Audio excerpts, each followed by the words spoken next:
ইসরায়েলের রাজধানী Tel Aviv লক্ষ্য করে হাউথিদের ক্ষেপণাস্ত্র হামলার একদিন পরই জবাব দিল মিত্রদেশ যুক্তরাষ্ট্র। স্থানীয় সময় শনিবার ইয়েমেনের সানায় হাউথিদের ড্রোন ও স্থাপনা লক্ষ্য করে কয়েক দফা বিমান হামলা চালায় মার্কিন সামরিক বাহিনী। বিবৃতিতে যুক্তরাষ্ট্রের সেন্ট্রাল কমান্ড জানিয়েছে, হামলার লক্ষ্য ছিল হাউথিদের অভিযান ব্যাহত করা।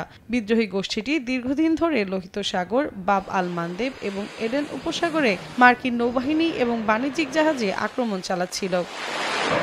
হামলার ওই ঘটনার পর লোহিত সাগরে ভূপাতিত হয় একটি যুদ্ধবিমান। সেন্ট্রাল কমান্ডের দাবি, লক্ষ্যবস্তু নির্ধারণের ভুলে গুলি করে মার্কিন যুদ্ধবিমানকে ভূপাতিত করা হয়। বিবিসি জানিয়েছে, বিমানটি ইয়েমেনে হামলার বহরে ছিল কিনা তা স্পষ্ট নয়। তবে বিমানের 2 ক্রু নিরাপদে বের হতে পারলেও একজন কিছুটা আহত হয়েছেন।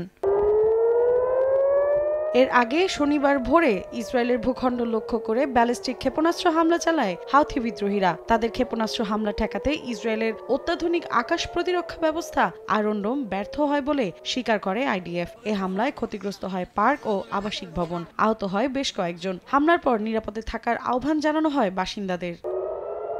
মৌসুমী সাথী, সময় সংবাদ।